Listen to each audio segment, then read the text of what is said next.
अगर आदमी फाइलर है तो एक 30 सितंबर तक वो उसने अपना गोशवारा हर साल 30 सितंबर तक अपना गोशवारा देना है। अगर नहीं देता तो क्या होगा, FBR उनको इन दोनों को 114 का नोटिस इशू करेगा। 114 का नोटिस अंडर सेक्शन 114 इशू करेगा। ये नॉन फाइलर के लिए, एक है फाइलर के पहले, फाइलर के बाद में एक्सप्लेन करता हूँ। दोनों फाइलर हो जाएं फिर उसके बाद प्रोसीजर इकट्ठा हो जाएगा आगे। अगर ये गोशवारा इशू हो जाता है 114 दिन के अंदर तो उसने अपना गोशवारा जमा कराना है। अगर नहीं कराता, गोशवारा जमा करा देता है तो उसका 120(1) के तहत असेसमेंट मुकम्मल हो जाएगी। गोशवारा जमा नहीं कराता तो उसको शो काज नोटिस इशू होगा 121(1)(a)(b) के तहत। अब 15 दिन या 20 दिन जो भी उसको लिमिट दी जाएगी, उसके अंदर वो गोशवारा जमा करा देता है तो वो क्या हो जाएगा, 120(1) के तहत असेसमेंट ऑर्डर मुकम्मल हो जाएगा। अगर नहीं करवाता तो 121(1)(a)(b) के तहत ऑर्डर पास हो जाएगा। जब ये ऑर्डर पास हो गया या गोशवारा आ गया तो दोनों की पोजीशन एक ही हो जाएगी। गोशवारा आ गया है या नहीं आया तो 121(1)(a)(b) के तहत उसकी पोजीशन असेसमेंट मुकम्मल हो जाएगी। असेसमेंट मुकम्मल होने के बाद अब क्या होगा, महकमे के पास कोई मुसद्दका इतला है कि इसने जो आमदन छुपाई है, आमदन सही नहीं दिखाई। ऑडिट जो डेक्लेरेशन फाइल होता है, ऑडिट उनका होता है। ये इनका ऑडिट होगा 214C 170, ये कंप्यूटर बैलेट होगा और ये कमिश्नर सेलेक्ट करेगा। दोनों का ऑडिट 170 के तहत ही होगा, 177 के तहत ही ऑडिट होगा। कुछ केस ऑडिट के लिए सिलेक्ट होते हैं, कुछ केस जिनमें डेफिनेट इंफॉर्मेशन होती है उनको ऑडिट में सिलेक्ट करने की जरूरत नहीं है। यकीन डेफिनेट इंफॉर्मेशन, कोई किसी सूरत में कोई ऐसी इंफॉर्मेशन आ गई है कि आदमी अपने बच्चों को पढ़ा रहा है किसी मेडिकल कॉलेज में, वहाँ उसने फीस जमा कराई है 10 लाख 12 लाख, जबकि वो अपने गोशवारे में आमदन दिखा रहा है 4 लाख रुपए, तो वो 12 लाख फीस सालाना कहाँ से दे रहा है? ये एक डेफिनेट इंफॉर्मेशन है। उसकी बुनियाद पर उसको शो कॉज नोटिस जाता है कि आपने अपनी आमदन या अखराजात कहाँ से लीड किए हैं, या कोई फॉरेन टूर है, या कोई मेडिकल के अखराजात हैं कहीं, या कोई और ऐसे अखराजात हैं जिनकी मतलब बिजली के बिल हैं, 1 लाख रुपये माहाना घर के बिजली के बिल दे रहा है, जबकि आमदन उसकी 4 लाख है, तो वो कहाँ से दे रहा है? यकीनन ऐसी आमदन जो उसने अपने गोशवारे में डिक्लेयर नहीं की और उस पर उसने टैक्स जमा नहीं करा है, तो उसको वजाहत देनी पड़ेगी। वजाहत नहीं दे सकेगा तो या कोई प्रॉपर्टी परचेज की है, खरीद की है, कोई चीज खरीद की है या अखराजात हैं, कोई भी एविडेंस आ जाते तो उसको 122(9) के तहत शो नोटिस दिया जाएगा, शो काज नोटिस दिया जाएगा। इन दोनों सूरतों में 170 की बुनियाद पर और 214C की बुनियाद पर जो ऑडिट हो रहा है, इसमें भी बुक्स ऑफ अकाउंट्स में से कोई ऐसी चीज निकल आई है कि जिसमें वो मैच नहीं कर रही, उसकी डेकोरेशन के साथ वो चीज़ें मुताबिकत नहीं रखती, सप्रेशन का एलिमेंट है, तो दोनों सूरतों में उसको शो का नोटिस जाएगा 122(9) के साथ कि क्यों ना आपकी ये असेसमेंट जो है 100 इसको 122(1) के साथ अमेंड किया जाए, अमेंडमेंट की जाए। तो जो भी कंसील इनकम होगी उसकी जो जितना पोर्शन उसने छुपाया होगा वो उसकी टोटल आमदन में जमा कर दिया जाएगा और उस पर जो टैक्स वर्कआउट होगा वो उसको डिमांड कम्युनिकेट कर दी जाएगी। क्लियर? कोई सवाल यहाँ तक? फाइनल की इंफॉर्मेशन तो चलो इनके पास आ गई, रिटर्न जमा कराई है, नॉन फाइनल कैसे लेगी सदका इतला जो आपने लिखी है? जी, अच्छा सवाल है आपका।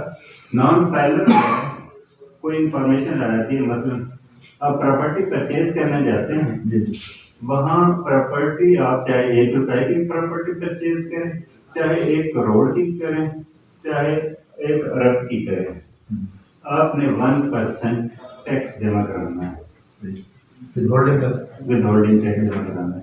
जब आप 1% विदहोल्डिंग टैक्स जमा कराएंगे, 1 करोड़ रुपए की प्रॉपर्टी परचेज करेंगे, तो इंफॉर्मेशन महकमे के डेटाबेस में पहुंच जाएगी कि इस आदमी ने ये प्रॉपर्टी परचेज की है। अब महकमा देखेगा कि ये आदमी के सोर्सेज क्या है, ये 1 करोड़ के ऐसे पास कहाँ से आए, जराई क्या है, वहां से पता चलेगा कि वो आदमी तो टैक्स उतार नहीं है। उसको 181 के साथ एक नोटिस दिया जाएगा, 181 के साथ कि आप अपना गोशवारा अपने आप को रजिस्टर कराएं। अच्छा, अब अगर रजिस्टर्ड नहीं होगा तो वो उससे 1% नहीं लिया जाएगा, उससे डबल टैक्स लिया जाएगा, 2% लिया जाएगा। रजिस्टर्ड के लिए आप 100% है और नॉन रजिस्टर्ड के लिए जो नॉन फाइलर है उसके लिए 200%, यानी कि 1% है तो यहाँ 2% होगा।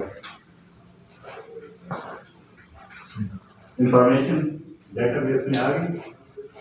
नॉन फाइलर को जब कोई नोटिस आ गया अगर जी, तो फिर वो उसको गोशवारा जमा कराना लाजमी है? लाजमी भी शर्त में नहीं कराएगा। यहाँ आपको एक और बता देता चलो, 2019 में 10th शेड्यूल इंसर्ट हुआ है, finance act 2019 applicable to tax year 2020 तक कि कोई आदमी जिसका कहीं भी कोई टैक्स कट जाता है, जी, मुख्तलिफ सूरतें हैं टैक्स की, बहुत सारी जगहों पर टैक्स कट जाता है। अगर उसका टैक्स कट गया है तो उस पर लाजम है कि मुकर्रर तारीख के अंदर अंदर अपना गोशवारा दाखिल करे। अगर गोशवारा दाखिल नहीं करेगा तो महकमा FBR उसको 10th शेड्यूल है, ये 10th शेड्यूल आप पढ़ेंगे ना तो इंशाअल्लाह उसमें आपको सारी चीजें क्लियर हो जाएंगी। ये उस पर लाजम है कि गोशवारा जमा करे। अगर गोशवारा जमा नहीं कराता तो क्या होगा, 10th शेड्यूल के तहत उसकी प्रोविजनल असेसमेंट होगी, प्रोविजनल असेसमेंट हो जाएगी। कैसे होगी? जितना टैक्स कट गया है उसको वर्क बैक करके उस पर जितनी आमदन बनती है वो आमदन उसकी बना दी जाएगी, खुद ब खुद बना देंगे, खुद ब खुद बना देंगे। जितना टैक्स कट गया है, मतलब 10,000 टैक्स कटा है तो टैक्स 10,000 के बराबर 5 लाख की आमदन बनेगी, 5 लाख बनेगा तो 2% 10,000 बनेगा। प्रॉपर्टी की जो वैल्यू होगी, जैसे सादा लफ्जों में आपको मैं बताऊं, जितनी प्रॉपर्टी की वैल्यू होगी वो उस आमदन में कंसील्ड आमदन के तौर पर जमा हो जाएगी। चलिए, अब उसको 45 दिन का टाइम दिया जाएगा कि 45 दिन के अंदर अंदर आप अपना गोशवारा जमा करा दें। 45 दिन के अंदर अंदर अगर वो गोशवारा जमा नहीं करवाता तो वो ऑर्डर फाइनल हो जाएगा अगर गोशवारा जमा करवा देता है तो ऑर्डर कैंसिल हो जाएगा, अगर नहीं करवाता तो ऑर्डर फाइनल हो जाएगा। और जो उस पर टैक्स बना था इक्वल टू टैक्स उस पर पेनल्टी भी लगेगी। समझा? कानून इस बारे में बहुत क्लियर है। अब चूंकि मकामी ऑफिस में चीना साहब तो जाते रहते हैं, ये भी जाते रहते हैं और बाकी कुछ और दोस्त भी जाते हैं। यहाँ हमारे पास एक ही इंस्पेक्टर है, तो उससे हम के कौन कौन सा काम है, कितना काम है। तो थोड़ा सा सर, अगर एफबीआर 114 के तहत जो नोटिस इशू करती है वो गलत होता है, क्लास के मुताबिक नहीं होता। मिसाल के तौर पर बिजली के बिल पे और उस बंदे का आगे नाम पे कोई मीटर ही रजिस्टर नहीं है, तो फिर उसका क्या प्रोसीजर होगा? मेरा रजिस्टर कैसे नहीं होगा? अब तो रजिस्ट्रेशन वो एक आया है सर मेरे पास नोटिस, तो इसलिए मैं कह उसकी कोई और इंफॉर्मेशन होगी। देखिए अब जो है CNIC, देखिए मैं आपको एक छोटी सी और बात बता दूं। CNIC वो एंटीएन है जी सर। जिसके पास CNIC है उस पर लाजिम है अपना गोशवारा दाखिल करें। एक आदमी है, मैं अपनी मिसाल दूं, मैं हूँ, मेरी एक बच्चे हैं, मेरी बीवी है या और को मेरी जिम्मेदारी है, मैं उनको खिला रहा हूँ, मेरे घर के बिजली के बिल होंगे, मेरा मोबाइल का खर्च होगा, मेरा कपड़ा है, मेरा मेडिकल के अखराजात हैं और दीगर अखराजात भी होंगे, ये मैं कहाँ से पूरे करूँगा? सवाल है, मैं कहाँ से पूरे करूँ? ड्राई होंगे, लेकिन जो नोटिस इसमें आगे मैं सब क्लास है सर, मैं अर्ज कर रहा हूँ, मैं कहाँ से पूरे कर रहा हूँ? कोई जराए तो है ना मेरे, वही बताने हैं कि मैं ये आमदन कहाँ से हासिल कर रहा हूँ, वो टैक्सेबल है या टैक्सेबल नहीं है। शायद आप मेरा सवाल समझे नहीं है। मेरा सवाल ये है कि एक बंदे को जो आगे सब क्लास है 114 के तहत, उसमें एक चीज लिखी हुई है, मुझे क्लास याद नहीं आ रही, कि वो बिजली के बिल पे जाता है, लगभग 5 लाख उसमें है, 5 लाख का जिक्र है कि 5 लाख से सालाना बिल ज्यादा हो तो 114 उस क्लास के तहत नोटिस जाएगा। उसमें और भी बहुत सारी क्लासें हैं, सिर्फ एक क्लास पर नहीं फंस नहीं, वो उसी में गए हुए हैं ना नोटिस का, उसमें और भी बहुत सारी क्लासें हैं।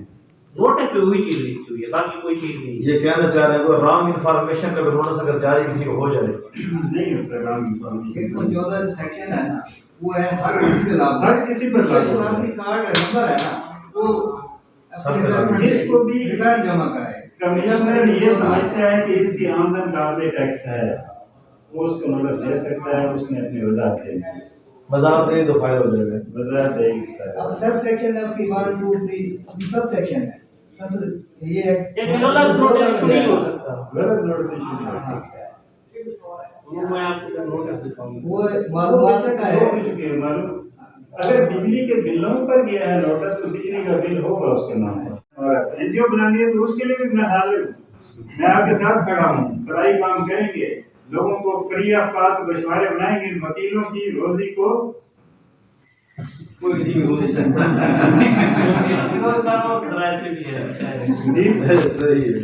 तो भाई महकमे ने एक टैक्स गुजार को आपके पास भेज दिया है, यहाँ क्लाइंट को आता है, कोई वकील कहता है कि आपका केस नहीं बनता सिविल में, मुझे तो कोई ऐसा वकील नजर नहीं आता जिसने कहा कि केस बनता ही नहीं है। भाई तू केस ना कर, तू घर जाकर बैठ जा, तेरा मसला ही नहीं है, कोई बात होती है, कोई एक बात है चैम्बर ऐसे दो लेकिन टैक्स रिटर्न फाइल करना हर CNIC होल्डर पर लाजमी है। जो भी घर कितने में चलता है, एक घर कितने में चल जाता है? 40,000 लगा लें कम अज कम 40,000, तो सालाना 4,80,000 रुपये ये आमदन बनती है, सिर्फ 40,000 रुपये मिनिमम ये अखराजात है। 4,80,000 का टैक्स आमदन है, 80,000 पर उसने टैक्स देना, वजाहत देनी है। और आप कई ऐसे लोग देखेंगे जब आप उनको इन्वेस्टिगेट करेंगे जिसका भी वो नोटिस है, ये टैक्स गुजार आपको इंफॉर्मेशन नहीं देगा, इमरान काशिफ गवाह बैठे, मेरे पास तो कुछ है ही नहीं, नोटिस क्यों है बेचते, पता नहीं क्यों है, मेरे पास तो नहीं। जब आप उसको खरीदेंगे, जब आप उसकी मालूमात वाला फोल्डर खोलेंगे, जब आप उसकी रजिस्ट्रेशन कराएंगे, रजिस्ट्रेशन में मालूमात वाला फोल्डर खोलेंगे तो उसकी सारी इंफॉर्मेशन उसमें मौजूद होगी। कहीं ना कहीं उसका टैक्स कटा हुआ होगा, कहीं ना कहीं उसने परचेज की होगी। अब तो बहुत वास्ट हो गया है, कोई आदमी नहीं बच सकता टैक्स फाइलिंग से। इनडायरेक्ट टैक्सेशन की वजह से उसको नहीं मिलता, है? वो टैक्सेशन वो तो इनडायरेक्टली हो रही होती है, हाँ जी, उसको पता नहीं होता, उसको पता ही नहीं होता है इनडायरेक्ट टैक्स कर दिया। लेकिन जब आप मालूमात को उसको रजिस्टर्ड करेंगे, रजिस्टर्ड करने के बाद मालूमात का फोल्डर, जो पहले दिन मैंने आपको समझाया, मालूमात का फोल्डर सबसे पहले चेक करें और उसके बाद लॉगिन होने के बाद MIS में चेक करें इसका टैक्स कहाँ कर दिया, तो ऑटोमेटिकली आपको पता चल जाएगा। आप उससे पूछेंगे नहीं, मैंने तो मुकर जाएगा। कई केस देखे हैं, कई देखे हैं ऐसे केस, समझदार पढ़े लिखे नहीं, मैंने तो उसके बाद आपके पास दो रास्ते हैं, या तो आप अपील कर लें या टैक्स जमा करा दें, जो भी टैक्स जमा करा दें। अपील करेंगे तो एक पूरा वो चेन है, commissioner inland revenue appeal, tribunal, high court, supreme court तक। अच्छा, उसके बाद ये जमा करा देते हैं। उसके बाद क्या होगा, अगर आप जमा नहीं करवाते तो आप पर ये मीटर चल जाएगा, ये जैसे दिन, हफ्ता, महीना, साल, एक मीटर का, उस पर आपको डिफॉल्ट